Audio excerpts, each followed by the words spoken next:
Good morning. ഇൻട്രോയിൽ കണ്ടതിൽ ചെറിയൊരു തിരുത്തുണ്ട്. എൻ്റെ ജേണിയിലെ ഫസ്റ്റ് സ്റ്റെപ്പ് ഒന്നുമല്ല ഇത്. എൻ്റെ യാത്രയിലെ ഓർമ്മകൾ ഞാൻ സൂക്ഷിച്ചു വെക്കാൻ തുടങ്ങുന്നതിൽ ഇത് ഫസ്റ്റ് സ്റ്റെപ്പ് തന്നെയാണ്. ഇന്നത്തെ വെതർ കണ്ടീഷൻ മോർണിംഗ് റൈഡിന് നല്ല മാച്ചാണ്. നല്ല തണുപ്പോടുകൂടിയ ചെറിയ ചാറ്റൽ മഴ, കൂടെ പിടിക്കാൻ പറ്റിയ ബെസ്റ്റ് കോമ്പിനേഷൻ നല്ല ചൂട് ചായയും ഒപ്പം ചൂട് കടിയും.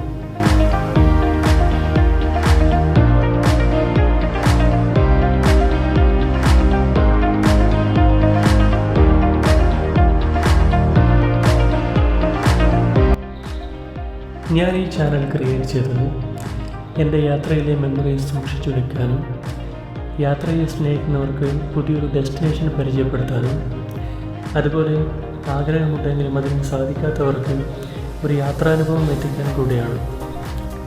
ജസ്റ്റ് ഫൂട്ടേജ് എന്നതിനുപരി എൻ്റെ വീഡിയോസ് പലതും ഡോക്യുമെൻ്ററി സ്റ്റൈലായേക്കാം.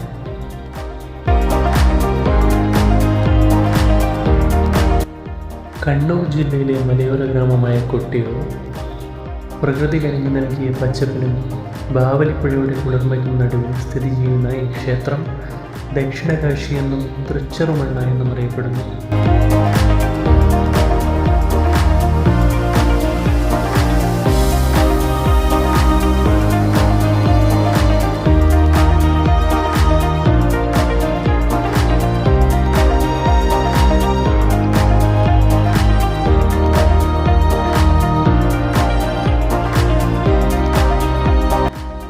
ഐതിഹ്യങ്ങൾ ഉറങ്ങുന്ന ഈ മണ്ണിൽ വളപട്ടണം പുഴയുടെ കൈവഴിയായ ബാവലിപ്പുഴയുടെ ഇരു കൈകളിലുമായാണ് ക്ഷേത്രസങ്കേതം നിലകൊള്ളുന്നത്.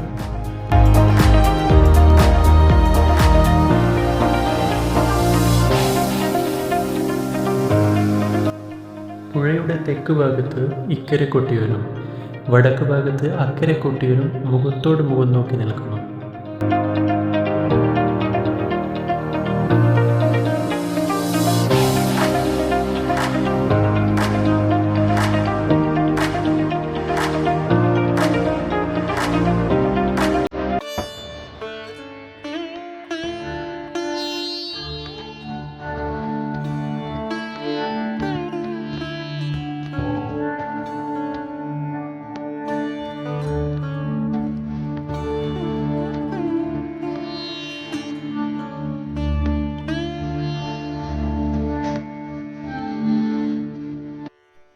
അക്ഷരാർത്ഥത്തിൽ ഒരു യാഗശാലയുടെ രൂപവും ഭാവമാണ് കൊട്ടിയൂരിൽ.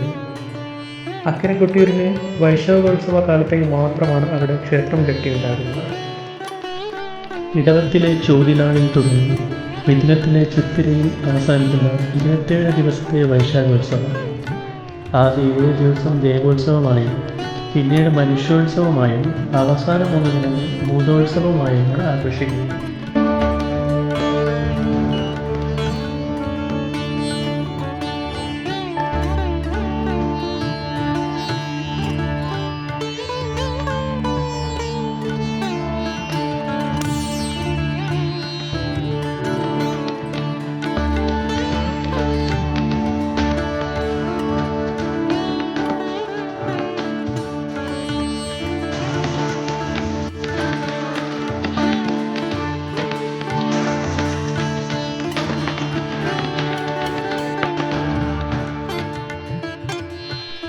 പുഴയിൽ നിന്ന് ശേഖരിക്കുന്ന വെള്ളാരം കല്ലുകൾ കൊണ്ടാണ് ശിവലിംഗത്തിന് പീഠം നിർമ്മിക്കുന്നത് എന്നത് ഇവിടുത്തെ മാത്രം പ്രത്യേകതയാണ്.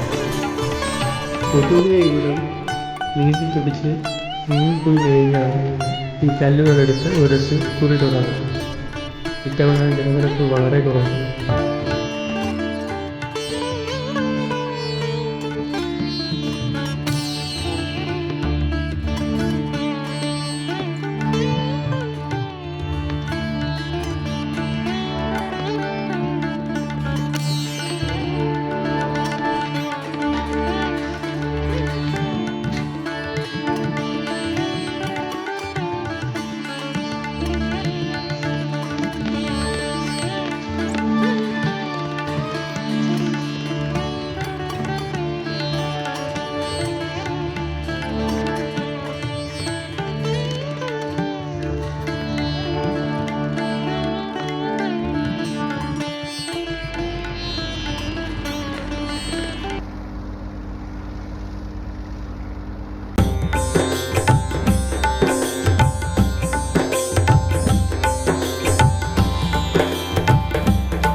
തിരുവഞ്ചിറ എന്നറിയപ്പെടുന്ന ജലാശയത്തിനു നടുവിൽ മണിത്തറയിൽ സ്വയംഭൂവായി മഹാദേവനും തൊട്ടടുത്ത അമ്മാറക്കൽ തറയിൽ ശക്തി ചൈതന്യം ആയി പാർവതീദേവിയും കുടിയിരിക്കുന്നു.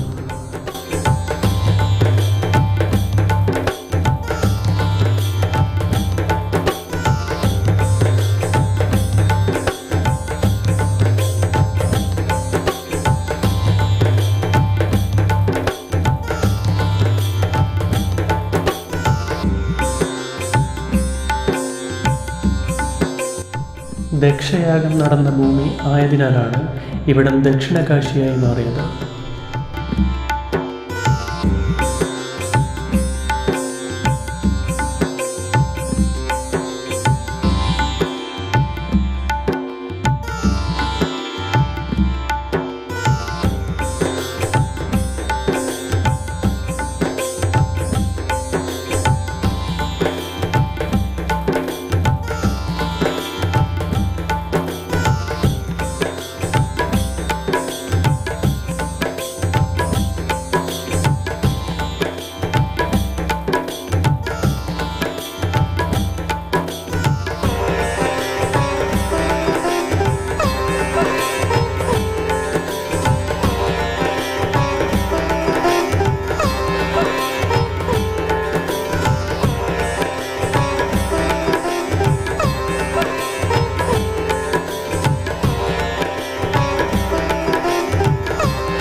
ഇവിടെ ഇക്കരെ കൊട്ടിയൂരിൽ സ്ഥിരം ശിവക്ഷേത്രമുണ്ട്.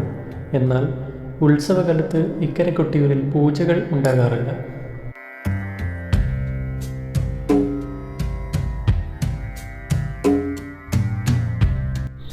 ദക്ഷൻ്റെ താടി എന്ന സങ്കല്പത്തിൽ ഈറ്റയുടെ തണ്ട് ചതച്ചുണ്ടാക്കുന്ന ഓടപ്പൂവ് വാങ്ങി വീട്ടിലും വാഹനത്തിലും തൂക്കുന്നത് ഇവിടുത്തെ സവിശേഷമായ കാഴ്ചയാണ്.